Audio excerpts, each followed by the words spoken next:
Good morning students. बहुत दिन से हम लोग का वीडियो क्लास नहीं हुआ था, तो आज से हम लोग फिर से स्टार्ट कर रहे हैं। लेकिन आज से जो हम लोग क्लास स्टार्ट करेंगे ये के.सी. सिन्हा का चैप्टर होगा सारा। तो के.सी. सिन्हा में सबसे पहले हम लोग वर्गमूल पढ़ चुके हैं, घनमूल भी पढ़े हैं, घात और घातांक को भी पढ़ लिए और पूर्णांक को भी पढ़े। मतलब पहला चैप्टर जो के.सी. सिन्हा का है, ये सारा चीज़ को हम लोग पहले ही पढ़ चुके हैं। अगर आप लोग को ये वीडियो देखना है तो हमारे चैनल पे जाएं, डिस्क्रिप्शन बॉक्स में आपको सारा वीडियो मिल जाएगा, फिर प्ले लिस्ट से ही आपको ये सारा वीडियो मिल जाएगा। तो आज हम लोग के.सी. सिन्हा को फिर से स्टार्ट कर रहे हैं और इसमें हम लोग चैप्टर पढ़ेंगे क्या, बीज व्यंजक एवं सर्वसामयिकाएँ। तो इसमें हम लोग का पहला चैप्टर होगा 6.1। अब ध्यान देना, इस चैप्टर में हम लोग सबसे पहले देखो बीज व्यंजक का परिभाषा हम लोग पढ़े थे क्या, कि गणित का वह शाखा जिसमें हम लोग चर और अचर ये दोनों चीज़ का अध्ययन करते हैं, इसी को हम लोग क्या बोलते हैं, बीज व्यंजक। अब देखो इसमें चर और अचर ये जोड़ के रूप में रह सकता है, घटा के रूप में रह सकता है, गुना के रूप में रह सकता है और भाग के रूप में रह सकता है। मतलब चर और अचर के बीच यही संबंध होगा और यही क्रिया हम लोग इस चैप्टर में करना होगा। या तो जोड़ बोलेगा या फिर घटा या फिर गुना या फिर भाग। अब देखो इसमें हम लोग थ्योरी क्लास में पढ़े थे क्या, कि इसमें जो चर पद रहेगा और इसमें जो अचर पद रहेगा, मतलब मान लेते ये एक्स चर है जिसका मान हम लोग को फिलहाल जो बीज व्यंजक दिया हुआ उसमें मालूम नहीं है, और एक चर पद मान लेते ये 5 और फिर एक ये अचर पद हो गया और फिर यहाँ पे चर पद दे दिया एक्स। अब देखो इस दोनों में क्या संबंध रहेगा अगर ये जोड़ रहा तो इसमें बताए थे क्या, कि अगर जो चर पद रहेगा वो एक जैसा होना चाहिए, दोनों एक्स है, दोनों एक जैसा है। उसके बाद घात देखेंगे इसके ऊपर, तो दोनों के ऊपर घात भी क्या होना चाहिए, एक जैसा, तब वो आपस में जुटेगा या फिर घटेगा। यहाँ पे हम लोग सिर्फ दो ही चीज़ के बारे में बात कर रहे हैं, या तो जोड़ के बारे में या फिर घटा के बारे में, ठीक है ना। तो चर का जब एक जैसा चर रहेगा, एक जैसा चर, तो आपस में जुटेगा या फिर घटेगा। लेकिन इसमें भी कंडीशन है, ये जो एक जैसा चर है इसका घात भी क्या होना चाहिए, समान होना चाहिए।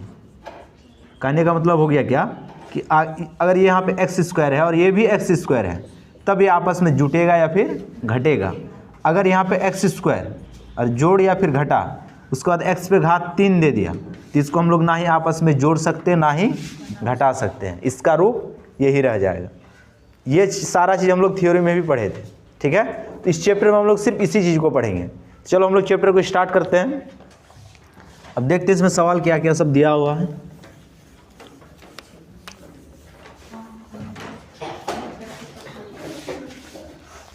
ध्यान देना, पहला सवाल लिख रहा है इसमें कि निम्नलिखित व्यंजकों में से प्रत्येक के पदों एवं गुणांकों को पहचानिए। अब देखो गुणांक के बारे में हम लोग पढ़े थे, इसमें एक चीज़ क्या, सबसे पहले एक सवाल को लिखते हैं। इस प्रकार से एक सवाल लिखा हुआ, ये y है और ये 5x, x पे घात 3 है। अब इसमें बोला गया कि प्रत्येक पद का गुणांक लिखें। अब सबसे पहले एक चीज़ को हम लोग समझेंगे कि पद है क्या। तो पद का परिभाषा बीज व्यंजक में क्या पढ़े थे, कि जब कोई संख्या या फिर कोई चर या फिर कोई अचर जोड़ या फिर घटा के रूप में जब अलग होगा तो उसको हम लोग एक पद बोलते थे। याद आया ना, यही परिभाषा लिखे थे पद का, कि जो भी बीज व्यंजक दिया हुआ है उस बीज व्यंजक में जो जोड़ या फिर घटा के रूप में जो चीज़ अलग होगा उसको हम लोग एक पद बोलेंगे। जैसे देखो ये पूरा एक पद है, जबकि इसमें x और y दोनों चीज़ है, लेकिन x और y गुना के रूप में है, ना ही जोड़ और ना ही घटा के रूप में। तो ये पूरा क्या हो गया, एक पद। इसका कुछ नहीं तो जोड़ है, तो जोड़ से ये अलग हो गया। अब फिर देखो, फिर ये जोड़ है, जोड़ से ये अलग हो रहा है, तो मतलब ये भी क्या हो जाएगा, पूरा एक पद हो जाएगा। अगर तुमको इसमें पदों की संख्या पूछता तो क्या बताते हैं आंसर, 2, एक पद, टोटल कितना पद, 2 पद। लेकिन सवाल में ये नहीं पूछा, सवाल में ये भी पूछ सकता था कि कितना पद में ये बीज व्यंजक है, तो ऐसे पूछता था हम लोग 2 पद में बीज व्यंजक बताते। अब इसमें पूछा गया कि पदों का गुणांक, मतलब पद के साथ जो गुना में संख्या उसको बताना है। बात समझ में आ रहा है ना। तो ये पद है, अब इसमें चर कौन है, एक्स और वाई, इसके 7 गुना में कौन है 3, ठीक है ना। अब इसमें आ जाओ, इसमें चर कौन है x पे घात 3, इसके 7 गुना में 5। तो बस इसी चीज़ को लिखना था। इसमें हम लोग लिखेंगे कैसे तब कि x स्क्वायर y का गुणांक, हम लोग इसी चीज़ को लिखने के लिए बोला है। तो गुणांक कितना हो जाएगा बराबर 3, और एक पद है x क्यूब का गुणांक कितना हो जाएगा। तो बस यही आंसर है। ये चीज़ समझ में आ गया। चलो इसको नोट डाउन करो, तो फिर आगे सवाल की ओर चलते हैं।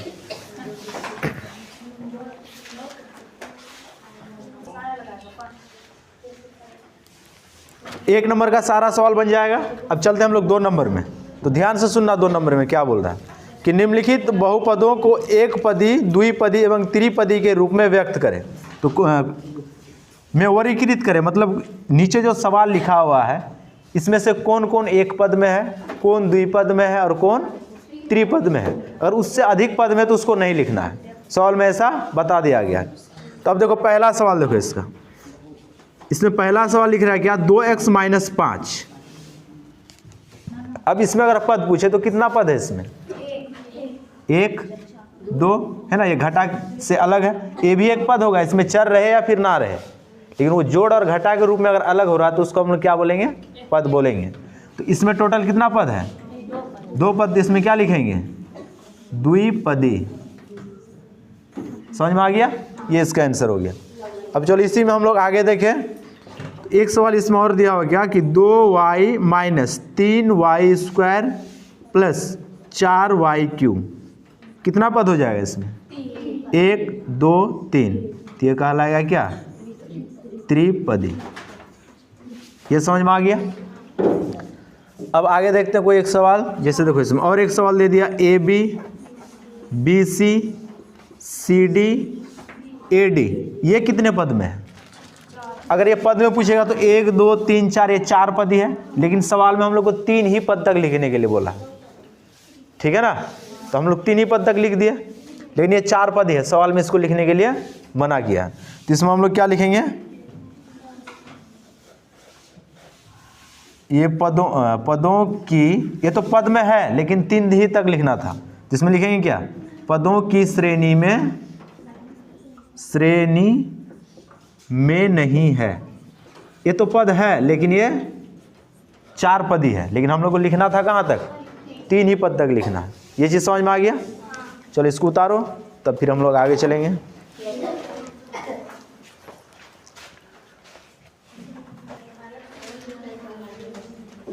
अब यहाँ ध्यान से देखना, 3 नंबर में क्या बोल रहा है कि निम्नलिखित का योग ज्ञात कीजिए, मतलब इसको जोड़ना है। क्या करना है, इसको जोड़ना है। देखो पहला सवाल देखो कैसे लिख रहा है, ये बात नहीं करो, शांत रहो सब। XY + Z, एक बीज व्यंजक ये है, दूसरा बीज व्यंजक 2XY - 3Z, इस दोनों को आपस में जोड़ना है। तो देखो जोड़ने का 3-4 तरीका है, लेकिन बचपन से जो हम लोग जोड़ सीखते आए कि पहले ये उसके बाद जो बचा उसको नीचे लिख के जोड़ते हैं, तो हम लोग वैसे ही जोड़ को सीखेंगे, क्योंकि वैसे बनाना बहुत आसान होता है। और एक होता है क्या सवाल, किसको ऐसे ही जोड़ देता है, यहाँ पे प्लस दे के जोड़ देता है। सवाल गलत हो गया, चलो देख लेते हैं। XY, शांत रहो, XY + Z, उसके बाद यहाँ पे लिखा है क्या x + 2XY - 3Z, ये ना। तो बताया गया कि जैसे हम लोग बचपन से जोड़ सीखते हैं वैसे ही सवाल को बनाएंगे। ये XY + Z है, इसके नीचे इसको लिखेंगे। तो x + XY - 3Z। अब इसी को क्या करने के लिए बोला, ये जोड़ने के लिए। तो इस चीज़ को यहाँ पे लिख दिया हम लोग। अब जोड़ेंगे, देखो XY इस लाइन में है, इस लाइन में XY देखो यहाँ है, दोनों एक ही जाति का है ना। यहाँ पर भी x पे घात 1 y पे घात 1, यहाँ पर भी x पे घात 1 y पे घात 1, दोनों एक जाति का हो गया। तो दोनों आपस में जुटेगा।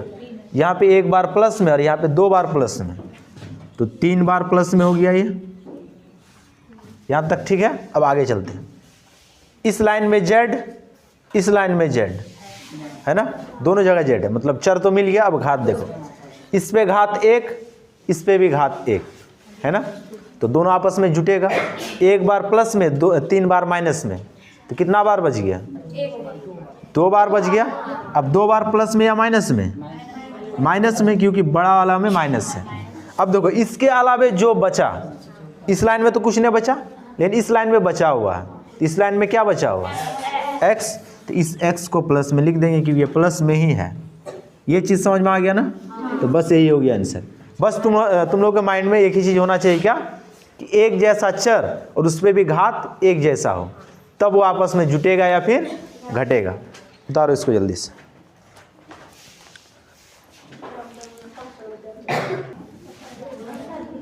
अब ध्यान देना है, 3 का 5 नंबर सवाल है। अब इसमें भी वही बात है, इसको जोड़ना है। तो ध्यान देना यहाँ पे, पहला लाइन में पी क्यू, पी का स्क्वायर क्यू का स्क्वायर, दोनों पे घात क्या? 2 2 है, तो पी स्क्वायर क्यू स्क्वायर इस लाइन में है। अब इस लाइन में आ जाओ, पी स्क्वायर क्यू स्क्वायर, इसके साथ तो नहीं होगा, ये भी पी और क्यू है, लेकिन ये एक जाति का नहीं हो पाया। क्यों? क्योंकि घात एक जैसा इसका नहीं हुआ। ये और ये एक जाति का है। अब देखना, यहाँ पे जोड़ में 2 बार और यहाँ पे घटा में 3 बार, तो कितना बार बच गया? अब एक बार किस में बचेगा? माइनस में। ये क्लियर है? अब आगे चलते हैं। -3pq, अब इस लाइन में आ जाओ, 7pq, फिर दोनों एक जाति का, 3 बार घटा में 7 बार जोड़ में, तो कितना बार बच गया? अब 4 बार किस में बचा? ठीक। अब संख्या देखो, 4 5, दोनों एक ही जाति का हो गया, दोनों प्लस में। अब देखो आंसर जो किताब में दिया है उसको भी एक बार देख लेते हैं। ये 3 का 5 नंबर सवाल है ना,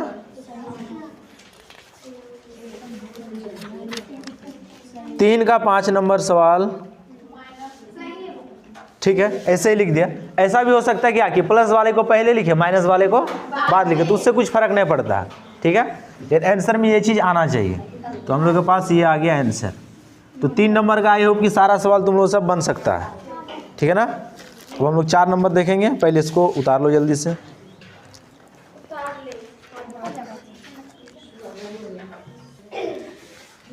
अब देखो 4 नंबर सवाल में घटाने के लिए दे दिया। 3 नंबर सवाल में हम लोग क्या पढ़े? जोड़। अब इसमें हम लोग क्या पढ़ेंगे? घटा। रूल तो वही रहेगा, एक प्रकार का चर हो और उसमें घात एक जैसा हो, तब वो आपस में जुटेगा या फिर घटेगा। बात तो वही दोहराएंगे। ठीक है ना? अब देखो इसको इसके साथ घटाना, तो ये वाला पद कहाँ लिखेंगे? नीचे लिख देते हैं। इसमें थोड़ा सा बात ध्यान में रखना होगा क्या, नीचे वाले लाइन में, कि जब इसको घटाने जाएंगे तो नीचे वाला लाइन में जिस जिस पद के साथ जोड़ रहेगा उसको घटा कर देंगे, और जिस जिस पद के साथ घटा रहेगा उसको जोड़ कर देंगे। तो देखो ये एक पद है, इसका है कुछ नहीं तो क्या है? प्लस है ना, इसको हम लोग माइनस कर देंगे। अब ये प्लस का वैल्यू खत्म। इसके आगे जोड़ है तो मतलब जेड जोड़ में है, तो यहाँ पे हम लोग माइनस कर दिया, तो ये प्लस का कहानी खत्म है। मतलब अब इस जेड के साथ माइनस आ गया, यहाँ पे माइनस है तो सबसे पहले ये काम को करेंगे, और ये सिर्फ और सिर्फ घटा के लिए लागू होगा, जोड़ के लिए ऐसा लागू नहीं होता। अब चलो इस लाइन में एक्स वाई, इस लाइन में एक्स वाई, 2 बार जोड़ में 1 बार घटा में, तो कितना बार बच गया? 1 बार बच गया जोड़ में। अब आगे आ जाओ, 5 जेड 1 बार जेड, ये भी माइनस में, ये भी माइनस में, तो 6 जेड ये हो जाएगा माइनस में, क्योंकि जोड़ में जब जोड़ते हैं तो चिन्ह वही रहता है, गुना में माइनस माइनस प्लस होता है। 3 वाई स्क्वायर इस लाइन में है क्या? तो ये प्लस में, तो इसको ऐसे लिखेंगे। और कुछ बचा क्या? इस लाइन में तो कुछ नहीं बचा, इस लाइन में 3 बच गया, ये जोड़ में 3 बचा, इसको लिख दिए। तो ये हम लोग के पास आ गया आंसर। समझ में आ गया चीज? चलो इसको नोट डाउन करो जल्दी से।